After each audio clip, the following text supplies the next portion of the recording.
पंजाब सरकार, पंजाब सरकार। ये तो कांग्रेस के गुंडे ने, यूथ कांग्रेस के गुंडे ने जो पंजाब की अमन और शांति को भंग करना चाहते हैं, अपनी नाकामयाबियों को लुकाना चाहते हैं।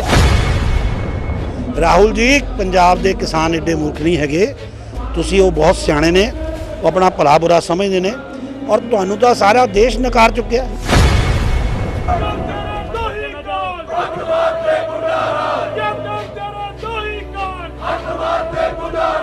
दिनों दिन हुण किसानां दा गुस्सा वधदा ही जा रहा है खेती बिल्लां नूं लैके। ते बीते दिन ही जिहड़ी एक घटना हुई आ, किसान हुण बीजेपी के नेतावां नूं घराव भी कर रहे ते उन्हां ते हमला भी कर रहे ते उन्हां नूं नुकसान पहुंचाउण दी कोशिश भी कर रहे। ਉਹਦੇ चलते अज लुधियाना के अंदर लुधियाना के सारी बीजेपी की लीडरशिप इकट्ठी होकर DC ਨੂੰ ਮੈਮੋਰੈਂਡਮ ਦੇਣ आई आ। पहला गल करते हैं, साडे नाल जुड़े ने पंजाब के मुख्य प्रवक्ता ने अनिल सरीन जी। हाँ सरीन साहब, की कहना चाहोगे? कल जिहड़ा टांडे के नेड़े टोल प्लाजे ते अश्विनी शर्मा जी साडे सूबा प्रधान दे उत्ते जिहड़ा हमला होया, भारतीय जनता पार्टी उहदी कड़े शब्दां च निंदा करदी है।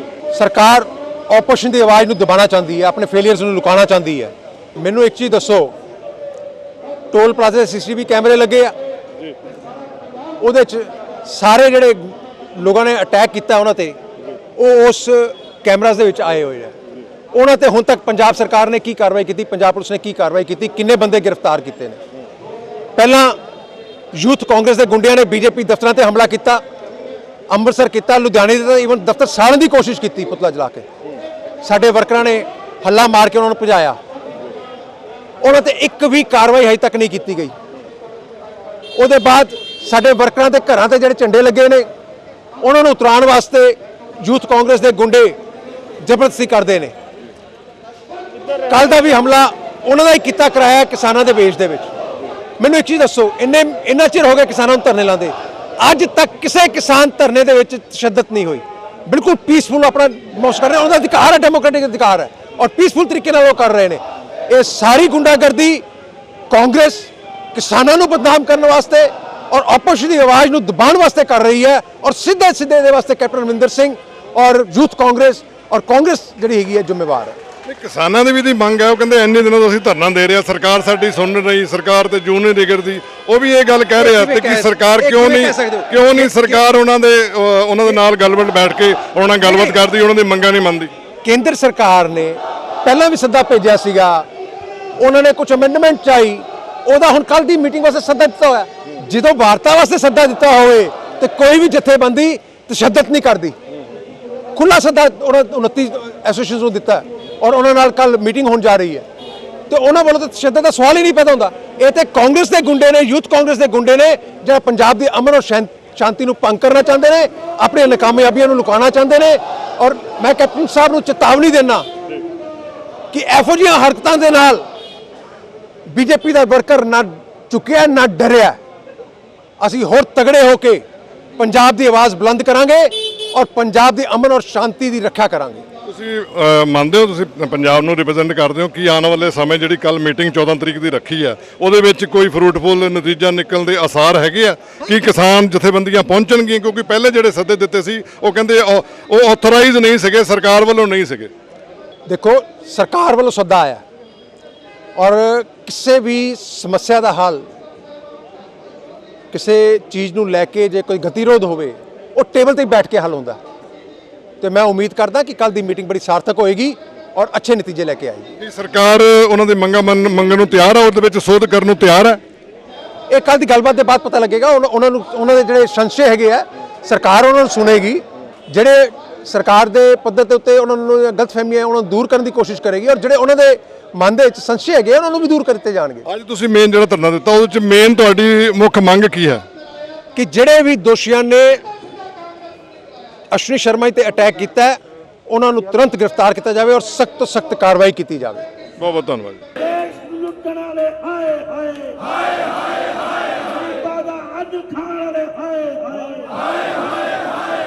देखो, इस सरकार तो सानू इंसाफ की कोई उम्मीद नहीं हैगी। जगान की कोशिश उन्होंने होंदी है जिहड़ा सुत्ता पिया होवे, जिहड़ा मचला पिया होवे उन्होंने जगाया नहीं जाता हैगा। ये सरकार मचली हुई है और अपने 3.5 साल की जिहड़ी ये फेलूअर ने इहड़ा दे वड्डे वड्डे घोटाले लुकाउण वास्ते, चाहे वो 5600 करोड़ का शराब का घोटाला होवे, ਚਾਹੇ 126 ਜਿਹੜੇ ਸ਼ਰਾਬ ਜ਼ਹਿਰੀਲੀ ਪੀ ਕੇ ਮਰ ਗਏ ਸਾਡੇ ਪੰਜਾਬੀ, ਉਹਨਾਂ ਦੀ ਹੱਤਿਆ ਦੀ ਗੱਲ ਹੋਵੇ, ਚਾਹੇ ਰੇਤ ਖਾਣ ਦੀ ਗੱਲ ਹੋਵੇ, ਤੇ ਚਾਹੇ ਅਨਾਜ ਖਾਣ ਦੀ ਗੱਲ ਹੋਵੇ, ਚਾਹੇ ਗਰੀਬ ਬੱਚਿਆਂ ਦਾ ਵਜੀਫਾ 63 ਕਰੋੜ ਖਾਣ ਦੀ ਗੱਲ ਹੋਵੇ, ਉਹ ਸਾਰੀਆਂ ਗੱਲਾਂ ਤੋਂ ਬਾਅਦ ਪੰਜਾਬ ਸਰਕਾਰ ਜਿਹੜੀ ਆ ਉਹ ਬੈਕਫੁੱਟ ਤੇ ਸੀਗੀ। ਔਰ ਉਹਨਾਂ ਨੂੰ ਪਤਾ ਸੀ ਕਿ 2022 ਦੀਆਂ ਜਿਹੜੀਆਂ ਵਿਧਾਨ ਸਭਾ ਚੋਣਾਂ ਆਣੀਆਂ, ਇਹ ਚੋਣਾਂ ਦੇ ਵਿੱਚ ਉਹਨਾਂ ਦਾ ਸਾਰਿਆਂ ਦੀਆਂ 117 ਦੇ 117 ਕੈਂਡੀਡੇਟਾਂ ਦੀਆਂ ਜ਼ਮਾਨਤਾਂ ਜ਼ਬਤ ਹੋਣ ਵਾਲੀਆਂ। ਸੋ ਇਸ ਕਰਕੇ ਇੱਕ ਪੜਯੰਤਰ ਰਚਿਆ ਗਿਆ। ਮੈਂ ਤੁਹਾਨੂੰ ਦੱਸਣੀ ਚਾਹੁੰਦਾ, ਮੇਰੀ ਗੱਲ ਨੂੰ ਨੋਟ ਕਰਿਓ। ਇਹ ਪੜਯੰਤਰ ਰਚਿਆ ਗਿਆ ਪਲੈਨਿੰਗ ਕਰਕੇ। ਜਦੋਂ ਕੇਂਦਰ ਸਰਕਾਰ 5 ਜੂਨ ਨੂੰ ਕਿਸਾਨਾਂ ਦੇ ਹਿੱਤ ਦੇ 3 ਸੋਧ ਕਾਨੂੰਨ ਲੈ ਕੇ ਆਈ, ਤੇ ਉਸ ਕਾਨੂੰਨ ਨੂੰ ਪਹਿਲਾਂ ਹੀ ਆਲਰੇਡੀ 2017 ਦੇ ਵਿੱਚ ਪੰਜਾਬ ਦੀ ਸਰਕਾਰ ਆਪਣੀ ਪਾਸ ਕਰ ਚੁੱਕੀ ਸੀ। ਇਹ ਕਾਂਗਰਸ ਦੀ ਸਰਕਾਰ, ਕੈਪਟਨ ਦੀ ਸਰਕਾਰ 2017 ਚ ਪਾਸ ਕਰ ਚੁੱਕੀ ਸੀ। 2019 ਦੇ ਇੰਡੀਅਨ ਨੈਸ਼ਨਲ ਕਾਂਗਰਸ ਦੇ ਚੋਣ ਮੈਨੀਫੈਸਟੋ ਦੇ ਵਿੱਚ ਇਹ ਚੀਜ਼ ਪਾਈ ਗਈ ਸੀ ਕਿ ਅਗਰ ਕਾਂਗਰਸ ਦੀ ਸਰਕਾਰ ਹਿੰਦੁਸਤਾਨ 'ਚ ਬਣਦੀ ਹੈ ਤੇ ਅਸੀਂ ਇਹ ਆਰਡੀਨੈਂਸ ਲੈ ਕੇ ਆਵਾਂਗੇ। ਔਰ ਕਿਉਂਕਿ ਅੱਛੇ ਸੀਗੇ, ਪਰ ਅੱਜ ਜਦੋਂ ਮੋਦੀ ਜੀ ਦੀ ਸਰਕਾਰ, ਸਾਡੀ ਭਾਰਤੀ ਜਨਤਾ ਪਾਰਟੀ ਦੀ ਐਨਡੀਏ ਦੀ ਸਰਕਾਰ ਇਹਨੂੰ ਜੂਨ ਤੋਂ ਬਾਅਦ ਲੈ ਕੇ ਆਈ ਹੈ, ਤੇ ਉਹਨਾਂ ਨੂੰ ਲੱਗਿਆ ਕਿ ਇਹਦੇ ਵਿੱਚ ਭਰਮ ਫੈਲਾਇਆ ਜਾਵੇ, ਕਿਸਾਨਾਂ ਨੂੰ ਗੁੰਮਰਾਹ ਕੀਤਾ ਜਾਵੇ। ਮੈਂ ਹੱਥ ਜੋੜ ਕੇ ਕਿਸਾਨਾਂ ਅੱਗੇ ਮਾਫੀ ਸਾਹਿਬ ਤੇ ਗੱਲ ਕਹਾਂਗਾ, ਮੈਨੂੰ ਤੁਹਾਡੇ ਤੇ ਕਿਸੇ ਤਰ੍ਹਾਂ ਦਾ ਵੀ ਕੋਈ ਸਵਾਲੀਆ ਨਿਸ਼ਾਨ ਨਹੀਂ ਹੈਗਾ, ਪਰ ਕੁਝ ਚੀਜ਼ਾਂ ਨੂੰ ਗੁੰਮਰਾਹ ਕਰਕੇ ਪੇਸ਼ ਕੀਤਾ ਗਿਆ ਹੈਗਾ, ਕੁਝ ਚੀਜ਼ਾਂ ਨੂੰ ਇਸ ਢੰਗ ਨਾਲ ਪ੍ਰਯੋਜਿਤ ਕਰਕੇ ਪੇਸ਼ ਕੀਤਾ ਗਿਆ ਕਿ ਪੰਜਾਬ ਦਾ ਮੁੱਖ ਮੰਤਰੀ ਥੋੜੇ ਦਿਨ ਪਹਿਲਾਂ ਕਹਿ ਰਿਹਾ ਕਿ ਜੀ ਪੰਜਾਬ ਦਾ ਮਾਹੌਲ ਖਰਾਬ ਹੋਣ ਵਾਲਾ ਹੈ। ਪੰਜਾਬ ਦੇ ਵਿੱਚ ਪਾਕਿਸਤਾਨੀ ਏਜੰਸੀ ISI ਦੇ ਲੋਕ ਮਿਲ ਕੇ ਪੰਜਾਬ ਦੇ ਮਾਹੌਲ ਨੂੰ ਖਰਾਬ ਕਰਨ ਵਾਲੇ ਆ। ਉਸ ਤੋਂ ਅਗਲੇ ਦਿਨ ਸ਼੍ਰੀ ਅੰਮ੍ਰਿਤਸਰ ਸਾਹਿਬ ਦੇ ਅੰਦਰ ਔਰ ਲੁਧਿਆਣਾ ਦੇ ਅੰਦਰ ਭਾਰਤੀ ਜਨਤਾ ਪਾਰਟੀ ਦੇ ਜਿਹੜੇ ਦਫ਼ਤਰ ਨੇ, ਉਹਨਾਂ ਦਫ਼ਤਰਾਂ ਦੇ ਵਿੱਚ ਕਾਂਗਰਸੀ ਯੂਥ ਕਾਂਗਰਸ ਦੇ ਗੁੰਡੇ ਘੁਸਦੇ ਆ ਔਰ ਦਫ਼ਤਰਾਂ ਨੂੰ ਅੱਗ ਲਾਉਣ ਦੀ ਕੋਸ਼ਿਸ਼ ਕੀਤੀ ਜਾਂਦੀ ਹੈ। ਔਰ ਉਸ ਤੋਂ ਬਾਅਦ ਫਿਰ ਸਾਡੇ ਵਰਕਰਾਂ ਦੇ ਘਰਾਂ ਦੇ ਬਿਲਕੁਲ ਅੱਗੇ ਸੰਯੋਜਿਤ ਢੰਗ ਦੇ ਨਾਲ ਗੇਟਾਂ ਦੇ ਅੱਗੇ ਆਪਾਂ ਦੇਖਦੇ ਹਾਂ ਕਿ ਲੰਬੇ ਸਮੇਂ ਤੋਂ ਸੰਘਰਸ਼ ਹੁੰਦੇ ਆਏ ਨੇ, ਧਰਨੇ ਵੀ ਲੱਗਦੇ ਆਏ ਨੇ, ਪਰ ਲੀਡਰਾਂ ਦੇ 500-700 ਫੁੱਟ ਤੋਂ ਬਾਹਰ ਅੱਗੇ ਜਗ੍ਹਾ ਛੱਡ ਕੇ ਧਰਨੇ ਲਾਏ ਜਾਂਦੇ ਨੇ। ਹਰ ਬੰਦੇ ਨੂੰ ਆਪਣੀ ਗੱਲ ਕਹਿਣ ਦਾ ਅਧਿਕਾਰ ਹੈ, ਕਿਸਾਨਾਂ ਨੂੰ ਵੀ ਹੈਗਾ, ਸਾਨੂੰ ਕੋਈ ਇਤਰਾਜ਼ ਨਹੀਂ, ਪਰ ਜਾਣ ਕੇ ਪ੍ਰਯੋਜਿਤ ਸਾਡੇ ਲੀਡਰਾਂ ਦੇ ਘਰਾਂ ਦੇ ਅੱਗੇ ਧਰਨੇ ਲਵਾਏ ਗਏ, ਝੰਡੇ ਤਰਾਉਣ ਦੀ ਕੋਸ਼ਿਸ਼ ਕੀਤੀ ਜਾਂਦੀ ਹੈ, ਸਾਡੇ ਵਰਕਰਾਂ ਨੂੰ ਕਾਂਗਰਸੀ ਗੁੰਡੇ ਡਰਾਉਣ ਦੀ ਕੋਸ਼ਿਸ਼ ਕਰਦੇ ਨੇ। ਪਰ ਕੱਲ ਇੱਕ ਵੱਡੀ ਘਟਨਾ ਜਿਹਨੂੰ ਅਸੀਂ ਕਿਸੇ ਵੀ ਹਾਲ 'ਚ ਬਰਦਾਸ਼ਤ ਨਹੀਂ ਕਰਾਂਗੇ, ਟਰੈਪ ਲਗਾ ਕੇ ਜਦੋਂ ਸਾਡੇ ਸੂਬਾ ਪ੍ਰਧਾਨ ਜਲੰਧਰ ਤੋਂ ਬੈਠਕ ਕਰਕੇ ਨਿਕਲੇ ਨੇ, ਮੀਟਿੰਗ ਕਰਕੇ ਨਿਕਲੇ ਨੇ, ਤੇ ਚੁਲਾਂਗ ਦੇ ਕੋਲ ਜਿਹੜਾ ਦਸੂਹਾ ਦੇ ਨੇੜੇ ਪੈਂਦਾ ਟੋਲ ਪਲਾਜ਼ਾ ਦੇ ਉੱਪਰ, ਉੱਥੇ ਕਿਸਾਨ ਵੀਰਾਂ ਦਾ ਧਰਨਾ ਚੱਲ ਰਿਹਾ ਸੀਗਾ, ਤੇ ਪਿੱਛੋਂ 2-3 ਗੱਡੀਆਂ ਜਿਹੜੀਆਂ ਉਹਨਾਂ ਨੂੰ ਟਰੈਪ ਕਰਕੇ ਨਾਲ ਲੈ ਕੇ ਆਈਆਂ। ਇੱਕ ਗੱਡੀ ਅੱਗੇ ਆ ਕੇ ਉਹਨਾਂ ਨੂੰ ਘੇਰਦੀ ਹੈ, 15-20 ਬੰਦੇ ਜਿਹੜੇ ਕਿਸਾਨਾਂ ਦੇ ਅੰਦਰ ਪਹਿਲਾਂ ਹੀ ਸ਼ਾਮਲ ਹੋ ਚੁੱਕੇ ਸੀਗੇ, ਟਰੈਪ ਲਗਾ ਕੇ ਉਹ ਇਕੱਠੇ ਹੁੰਦੇ ਨੇ, ਔਰ ਉੱਥੇ ਉਹਨਾਂ ਨੇ ਤੇਜ਼ ਹਥਿਆਰਾਂ ਦੇ ਨਾਲ ਸਾਡੇ ਸੂਬਾ ਪ੍ਰਧਾਨ ਦੀ ਗੱਡੀ ਤੇ ਉਹਨਾਂ ਤੇ ਹਮਲਾ ਕੀਤਾ। ਗੱਡੀ ਨੂੰ ਭੰਨਿਆ ਗਿਆ, ਤੋੜਿਆ ਗਿਆ। ਅਗਰ ਸਿਕਿਉਰਿਟੀ ਉਹਨਾਂ ਦੇ ਨਾਲ ਨਾ ਹੁੰਦੀ ਔਰ ਡਰਾਈਵਰ ਦੀ ਸਮਝਦਾਰੀ ਨਾ ਹੁੰਦੀ ਤੇ ਮੈਂ ਸਮਝਦਾ ਕਿ ਇੱਕ ਵੱਡੀ ਘਟਨਾ ਹੋਣ ਵਾਲੀ ਸੀ ਪੰਜਾਬ ਦੇ ਅੰਦਰ। ਇਹ ਸਾਰੇ ਕੰਮ ਸਰਕਾਰ ਦੀ ਮਿਲੀ ਭੁਗਤ ਨਾਲ ਹੋ ਰਹੇ ਆ। ਅਸੀਂ ਪ੍ਰਦਰਸ਼ਨ ਕਰ ਰਹੇ ਹਾਂ ਲੋਕਤਾਂਤਰਿਕ ਢੰਗ ਦੇ ਨਾਲ DC ਦਫ਼ਤਰ ਦੇ ਬਾਹਰ। ਕੱਲ ਨੂੰ ਅਸੀਂ ਗਵਰਨਰ ਸਾਹਿਬ ਨੂੰ ਵੀ ਮਿਲਣ ਜਾ ਰਹੇ ਹਾਂ। ਸਾਡੀ ਇੱਕ ਛੋਟੀ ਟੋਲੀ ਗਵਰਨਰ ਸਾਹਿਬ ਤੋਂ ਟਾਈਮ ਲੈ ਚੁੱਕਿਆ, ਉਹਨਾਂ ਨੂੰ ਮਿਲਣ ਜਾਵਾਂਗੇ। ਇਸ ਤੋਂ ਬਾਅਦ ਅਸੀਂ ਜਿਹੜੀਆਂ ਹੋਰ ਵੀ ਮੰਗਾਂ, ਦੇਖੋ ਇੱਕ ਬੜੀ ਸ਼ਰਮਨਾਕ ਘਟਨਾ ਹੈ। ਕੱਲ ਫਤਿਹਗੜ੍ਹ ਸਾਹਿਬ ਦੇ ਅੰਦਰ 2 ਗੁਰਦੁਆਰਾ ਸਾਹਿਬ ਦੇ ਅੰਦਰ ਫਿਰ 2 ਜਗ੍ਹਾ ਬੇਅਦਬੀ ਹੋਈ ਹੈਗੀ ਹੈ। ਲਾਅ ਆਰਡਰ ਦੀ ਸਥਿਤੀ ਬਿਲਕੁਲ ਖਰਾਬ ਹੈ। ਬੇਅਦਬੀਆਂ ਇਹਨਾਂ ਦੀ ਕਾਂਗਰਸ ਸਰਕਾਰ ਦੀ ਟਨਿਓਰ 'ਚ ਕਿੰਨੀ ਵਾਰੀ ਹੋ ਗਈਆਂ ਹੈਗੀਆਂ। ਜੇ ਮੈਂ ਪਿਛਲਾ ਇਤਿਹਾਸ ਯਾਦ ਕਰਾਵਾਂ, ਦਿੱਲੀ ਦੇ ਅੰਦਰ 84 ਦੇ ਅੰਦਰ ਕੀ ਇਹਨਾਂ ਨੇ ਕਾਂਗਰਸੀਆਂ ਨੇ ਕਰਾਇਆ। ਬਲੂ ਸਟਾਰ ਆਪਰੇਸ਼ਨ ਦੀ ਦੋਸ਼ੀ ਕਾਂਗਰਸ ਹੈ। ਪੰਜਾਬੀ ਕਾਂਗਰਸ ਨੂੰ ਕਦੇ ਮਾਫ ਨਹੀਂ ਕਰੇਗਾ। ਇਹ ਭੁੱਲ ਜਾਣ ਉਹ ਕਿ 2022 ਚ ਵਾਪਸੀ ਕਰ ਲੈਣਗੇ ਜੋ ਉਹਨਾਂ ਨੇ ਪੰਜਾਬੀਆਂ ਦਾ ਹਾਲ ਕੀਤਾ। ਕਿਸਾਨਾਂ ਦਾ ਗੁੱਸਾ ਹੁਣ 7ਵੇਂ ਅਸਮਾਨ ਤੇ ਪਹੁੰਚ ਚੁੱਕਿਆ, ਤੇ ਇਸ ਕਦਰ ਪਹੁੰਚ ਚੁੱਕਿਆ ਕਿ ਹੁਣ ਉਹ ਭਾਰਤੀ ਜਨਤਾ ਪਾਰਟੀ ਦੇ ਆਗੂਆਂ ਦਾ ਘਿਰਾਓ ਵੀ ਕਰ ਰਹੇ ਤੇ ਉਹਨਾਂ ਦਾ ਨੁਕਸਾਨ ਵੀ ਕਰ ਰਹੇ ਨੇ। ਅੱਜ ਉਸੇ ਲੜੀ ਵਿੱਚ ਜਦ ਕਿ ਬੀਤੇ ਦਿਨ ਟੋਲ ਪਲਾਜ਼ਾ ਦੇ ਉੱਤੇ ਪੰਜਾਬ ਦੇ ਪ੍ਰਧਾਨ ਅਸ਼ਵਨੀ ਸ਼ਰਮਾ ਦਾ ਘਿਰਾਓ ਕੀਤਾ ਸੀ ਤੇ ਨੁਕਸਾਨ ਵੀ ਪਹੁੰਚਾਇਆ ਗਿਆ। ਅੱਜ ਭਾਰਤੀ ਜਨਤਾ ਪਾਰਟੀ ਇੱਥੇ ਧਰਨਾ ਪ੍ਰਦਰਸ਼ਨ ਕਰ ਰਹੀ ਹੈ ਵੀ ਜਿਹੜੇ ਇਹ ਘਿਰਾਓ ਹੋਏ ਨੇ, ਨੁਕਸਾਨ ਹੋਏ ਨੇ, ਇਹ ਕਾਂਗਰਸ ਦੀ ਵਜ੍ਹਾ ਕਰਕੇ ਹੋਏ ਨੇ। ਸਾਰਾ ਆਰੋਪ ਕਾਂਗਰਸ ਤੇ ਪਾ ਰਹੇ ਨੇ।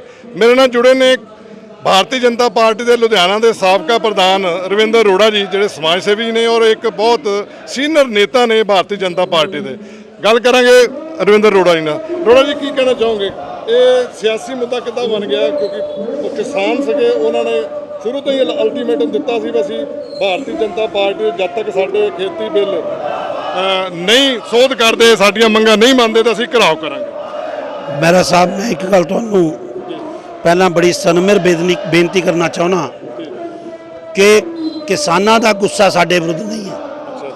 ਕਿਸਾਨਾਂ ਦੀ ਹਿਤੈਸ਼ੀ ਜੇ ਕੋਈ ਸਰਕਾਰ ਹੈ ਤਾਂ ਕੇਵਲ ਤੇ ਕੇਵਲ ਭਾਰਤੀ ਜਨਤਾ ਪਾਰਟੀ ਸਰਕਾਰ ਹੈ, ਜਿਸ ਨੇ MSP ਨਿਰਧਾਰਨ ਕਰਨ ਲੱਗਿਓ ਇਸ ਗੱਲ ਨੂੰ, ਇਸ ਮੱਦ ਨੂੰ ਮੁੱਖ 'ਚ ਰੱਖਿਆ ਕਿ ਜੋ ਲਾਗਤ ਮੁੱਲ ਦਾ 1.5 ਗੁਣਾ ਉਹ ਕਿਸਾਨ ਨੂੰ ਮਿਲੇ, ਉਹਨੂੰ ਸੁਨਿਸ਼ਚਿਤ ਕੀਤਾ ਜਾਵੇ। ਇਸ ਲਈ ਕਿਸਾਨ ਨੂੰ ਓਪਨ ਮਾਰਕੀਟਸ ਵੀ ਦਿੱਤੀਆਂ।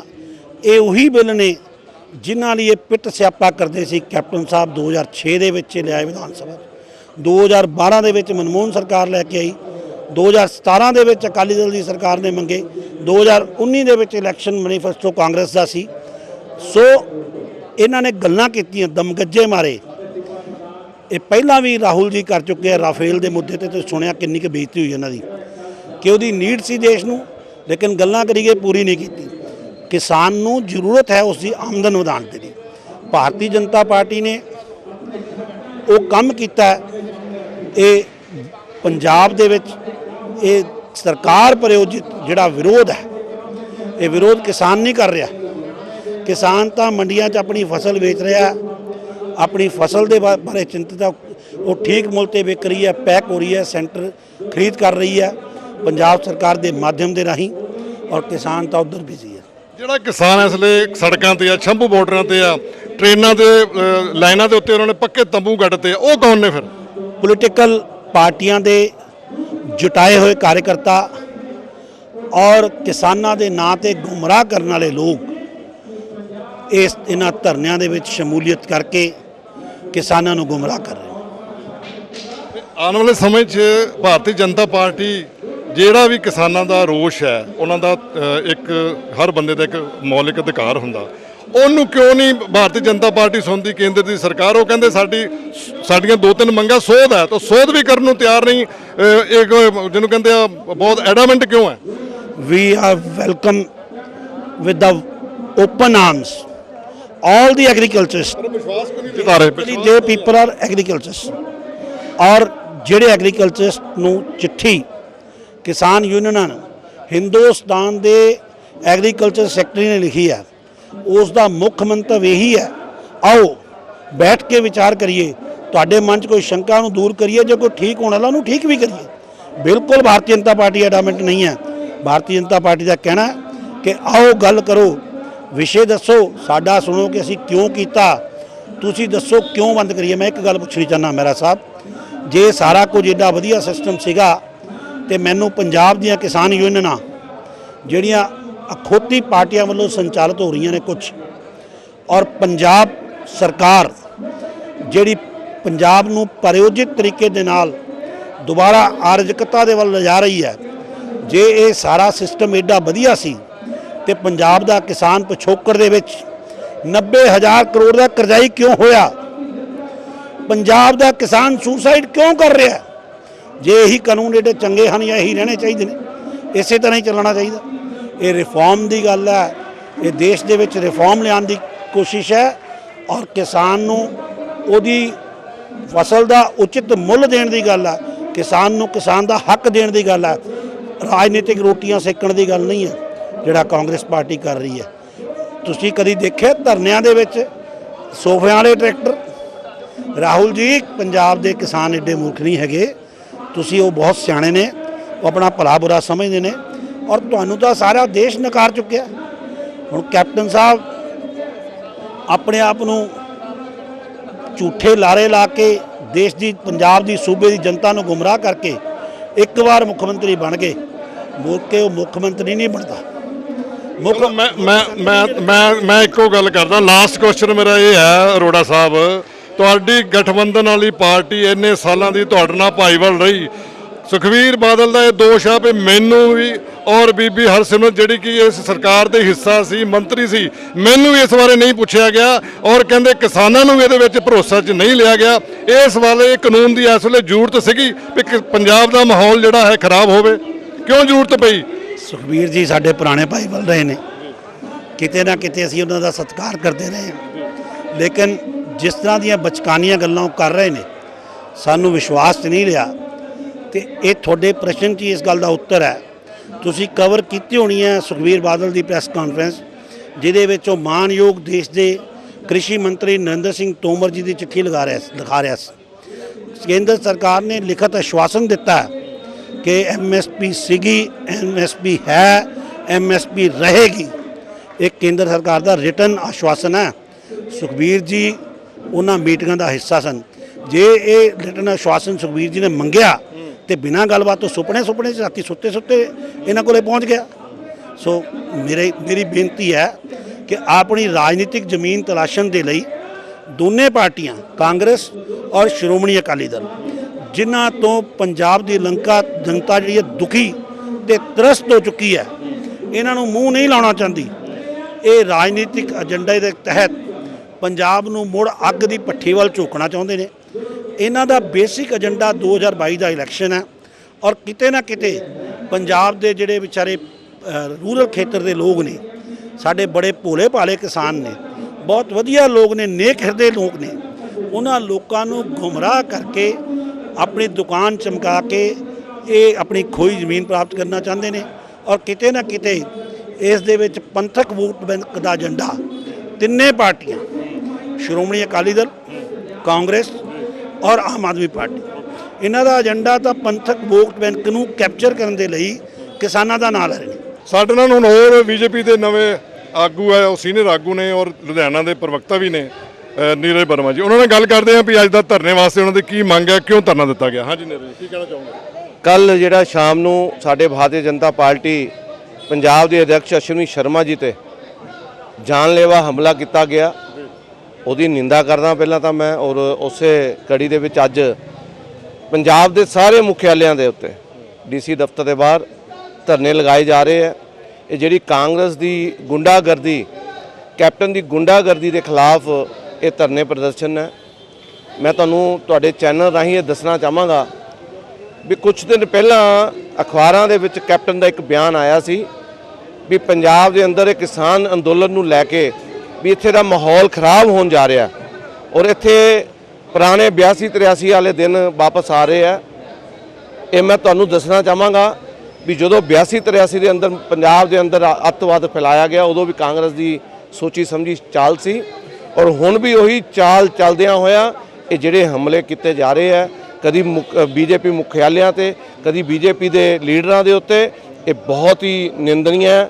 ਔਰ ਇੱਕ ਗੱਲ ਮੈਂ ਦੱਸ ਦੇਣਾ ਚਾਹੁੰਦਾ, ਤੁਹਾਡੇ ਚੈਨਲ ਦੇ ਰਾਹੀਂ ਚੇਤਾਵਨੀ ਦੇਣਾ ਚਾਹੁੰਦਾ ਵੀ ਭਾਰਤੀ ਜਨਤਾ ਪਾਰਟੀ ਦਾ ਇੱਕ ਕਾਰਿਆਕਰਤਾ ਹੁਣ ਪੰਜਾਬ ਨੂੰ ਅਮਨ ਸ਼ਾਂਤੀ ਨੂੰ ਭੰਗ ਨਹੀਂ ਹੋਣ ਦੇਗਾ ਔਰ ਅਸੀਂ ਇਹਦਾ ਜਵਾਬ ਇੱਟ ਦਾ ਜਵਾਬ ਪੱਥਰ ਨਾਲ ਦੇਣਾ ਜਾਣਦੇ ਹਾਂ। ਅੱਜ ਅਸੀਂ ਸ਼ਾਂਤਮਈ ਤਰੀਕੇ ਦੇ ਨਾਲ ਅੱਜ ਇੱਕ ਧਰਨਾ ਲਗਾਇਆ ਔਰ DC ਸਾਹਿਬ ਦੇ ਮਾਰਫਤ ਅਸੀਂ ਇੱਕ ਚੇਤਾਵਨੀ ਦਿੱਤੀ ਹੈ ਵੀ ਜਿਨ੍ਹਾਂ ਨੇ ਹਮਲਾ ਕੀਤਾ ਉਹਨਾਂ ਨੂੰ ਗ੍ਰਿਫਤਾਰ ਕੀਤਾ ਜਾਵੇ ਔਰ ਉਹਨਾਂ ਤੇ ਕਾਰਵਾਈ ਕੀਤੀ ਜਾਵੇ। ਜਿਹੜੀ ਕਿ ਉੱਥੇ ਦੇ ਟੋਲ ਪਲਾਜ਼ਾ ਦੀ CCTV ਫੁਟੇਜ ਪੁਲਿਸ ਦੇ ਕੋਲ ਹੈ।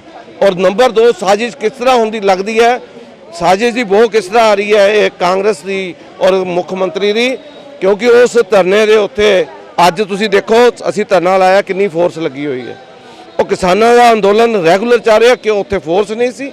ਜੇ ਫੋਰਸ ਸੀਗੀ ਤਾਂ ਉਹਨਾਂ ਨੇ ਕਿਉਂ ਨਹੀਂ ਉਹਨਾਂ ਦਾ ਬਚਾਅ ਕੀਤਾ, ਜਿਹੜਾ ਉਹਨਾਂ ਤੇ ਹਮਲਾ ਕੀਤਾ? ਇਹ ਸਾਰੀ ਸੋਚੀ ਸਮਝੀ ਸਾਜ਼ਿਸ਼ ਹੈ।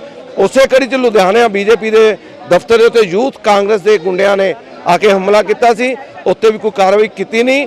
ਔਰ ਭਾਰਤੀ ਜਨਤਾ ਪਾਰਟੀ ਇੱਕ ਨੇਰੀ ਮੰਗਣ 117 ਦੀਆਂ ਸੀਟਾਂ ਤੇ ਲੜਨ ਜਾ ਰਹੀ ਹੈ। ਇਸ ਤੋਂ ਕਾਂਗਰਸ ਬੁਖਲਾਈ ਹੋਈ ਹੈ, ਇਹ ਬੁਖਲਾਹਟ ਦਾ ਨਤੀਜਾ। ਆਉਣ ਵਾਲਾ ਸਮਾਂ ਦੇਖੇਗਾ, ਜੇ ਜਨਤਾ ਦੇਖੇਗੀ ਕਿ ਆਉਣ ਵਾਲੀ 2022 ਦੇ ਵਿੱਚ ਕੀ ਭਾਰਤੀ ਜਨਤਾ ਪਾਰਟੀ ਇਕੱਲੀ ਲੜਦੀ ਹੈ ਜਾਂ ਕਿਸੇ ਪਾਰਟੀ ਨਾਲ ਹੋਰ ਗਠਬੰਧਨ ਕਰਕੇ ਲੜਦੀ ਹੈ। ਕੈਮਰਾਮੈਨ ਬਲਵਿੰਦਰ ਦੇ ਨਾਲ ਰਾਜੇਸ਼ ਮਹਿਰਾ, ਸਿਟੀ ਹੋਮ ਲੁਧਿਆਣਾ।